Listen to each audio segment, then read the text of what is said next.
Welcome to this free webinar on Wyckoff principles and the current markets. Good to see everyone here. And just a quick disclaimer that you're responsible for your own trading. This is educational in nature. I'm not recommending any trades or any vehicles to trade. Consult your financial advisor before making any trades. Trading is a risky business. Okay, so what's on store for today? We're going to take a look at some of the Wyckoff principles that occurred this week in day trades in the S&Ps and crude oil. Some of these I took, some of them I didn't, but they're good principles here. And then we'll take a look at the current markets. We'll take a look at Bitcoin, which I think is a fascinating market. Take a look at gold, crude oil, and the S&Ps. And at the end, I want to just let you know that we've got a Black Friday sale going on. And so all of our tutorials are at 50% off. Okay, I'm getting somebody saying they can't hear. Can everybody hear me okay? I'm pretty sure the sound was good before. Just give me a yes or a Y. Yeah. Okay, let me suggest to this fellow, re-log in and turn on speakers. Okay. All right, let's keep going then. So Monday, let's take a look at Monday's S&P sell-off. It was a pretty interesting day. Let me get something we can point to. So we had traded up in the Asian and the European sessions, the overnight sessions. We had traded up above yesterday's high, which I've got lined out here in red. And then we started drifting down from our pre-market area, the pre-market before. The time between about, I don't know, 7:30, 8 o'clock and 9:30 is what I term the pre-market, the American pre-market. You can see that around 8 o'clock, the volume starts to pick up compared to what it was before. Larger players are starting to get positioned here. And so I always like to watch the pre-market. There wasn't much going on here. We were just drifting down. And then as we opened in the American session, we get a push down on the spike of volume. And not surprisingly, the S&Ps, the American Open always is pretty volatile, not always, but often fairly volatile and with volume coming in. So we just kind of watched this occur. There's nothing really going on here. There's no trades to be made that I see in here. We had a little bit of possible testing in here on B, but I don't see any real buying. We had some buying coming in on C, right? Market falls down lower, and then suddenly on volume, we see the market rally up strong and close here. So I'm thinking, okay, maybe this is going to hold. Let's see what it does and see if it'll test it. And so on D, we get no demand. And if we drew a trend line in here, if I drew a supply line in, you can see that we're coming across the top of that line, right? And finding no real demand to bring the market up. And I don't see a lot on the Weiss wave either. In fact, there's more downside volume. And if we didn't have this little bit of one bar going up in here, this would be all downside volume. And this would actually be a little bit larger. So there was more supply coming in. And so we get no demand on D. Okay, so maybe the market will come back and give us a test, but it doesn't. Instead, it gives us this bar here, E. This is a killer, right? This is not bullish at all. This is volume. It picks up on to the downside. We get a very poor close, and we go deep into this bar C, and we close underneath yesterday's high. So this is bearish now. And now we come to retest yesterday's high, and this is the first trade you can make here, in my judgment anyway. And it's to the downside. Didn't produce much. fact, I think I did trade this and got out of on this because we had a little bit of volume come in. We just weren't breaking down below. So why hang on? So the market continued to unfold, and we are bumping our head against yesterday's low in here, trying to go up above it. And I noticed that when I turn to the Weiss wave here, not only is the regular volume not expanding and starting to go down here, but the Weiss wave is also coming down. We're getting less and less volume here. So on the very next test of this was the opportunity to short somewhere up in here, or even on the close of that bar. We kind of drift down, we see volume come in to the downside here, we drift down a little bit lower, try to go up, and we get another hidden upthrust type of bar where the market goes up strong and then comes back down and closes. And then was another opportunity we had for getting short. So we bumped up against this after breaking it, we bump up against it several times and just can't go through it. And so all of that supply that was developing all through in here gets resolved down in here. We get a nice drive down, and the market picks up, a lot of points here, big move to the downside, volume comes in. And then we start to see the market try to hold the next bar here. Look at the volume on this, and this closes pretty nicely. This is what we were looking, and the next bar closes nicely too. So anywhere in this area is your exit.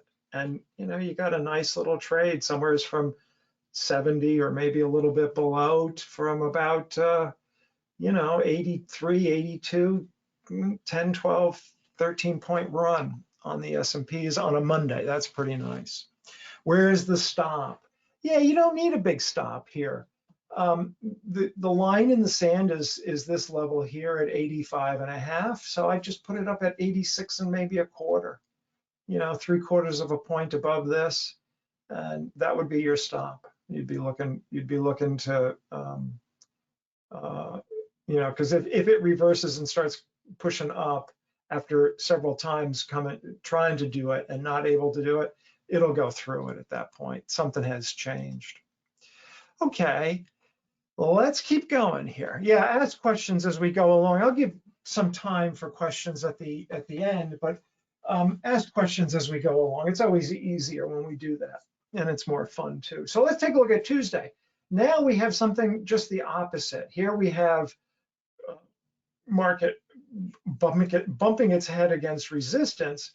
Now we're going to look at support the next day on Tuesday. Cool how the market does this, right? So we get right off of the open, very different than what we saw on Monday. Right off the open, bang, bang, big bars up, nice volume up to the upside, breaking resistance, right? So that's very bullish, and you can see that in the price action. Now we come up here and we start to see a little negativity come in. We have no demand.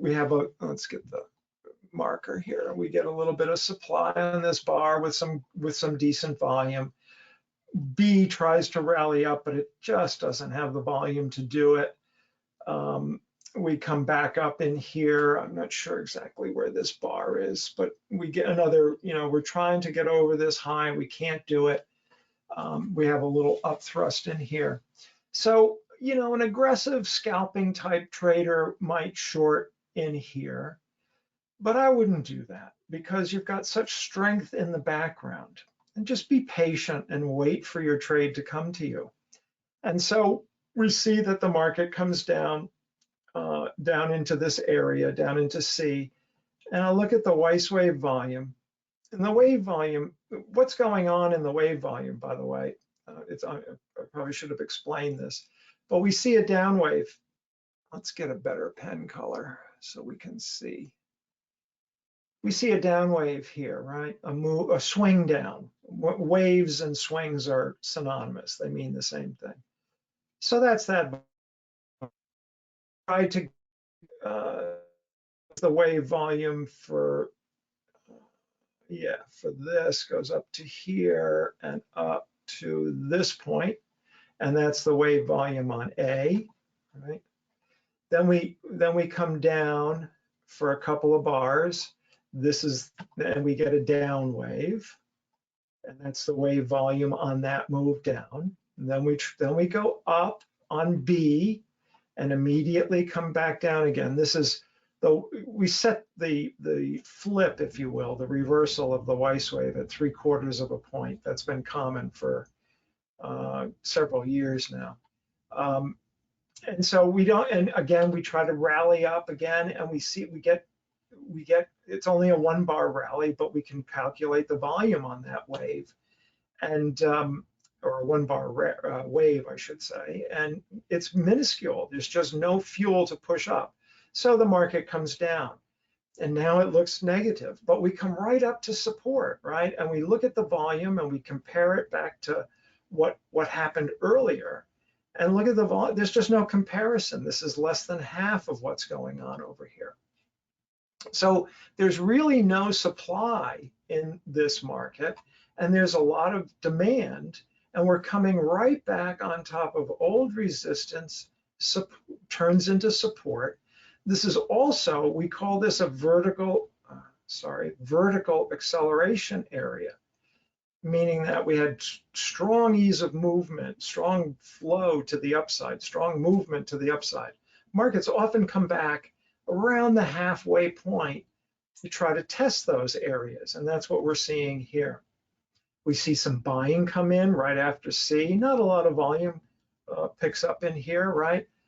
But we come back to 1 and we're starting to hold in here. And as we come back and we start to flip the Weiss wave again, look at what I see in volume. Well, on the Weiss wave, diminishing volume.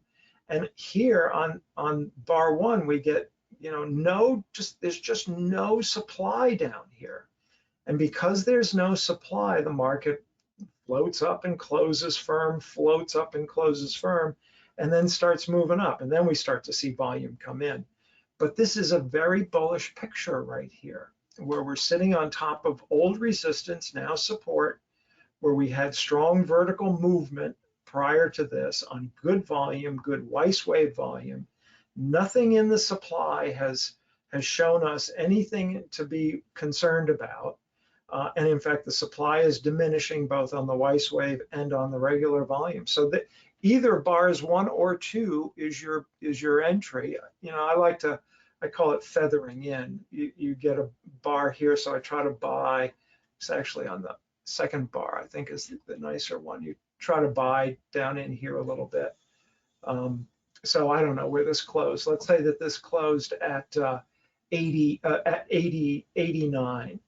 So we might try to feather in at 88.5 or even 88, something like that, get an extra half a point out of it.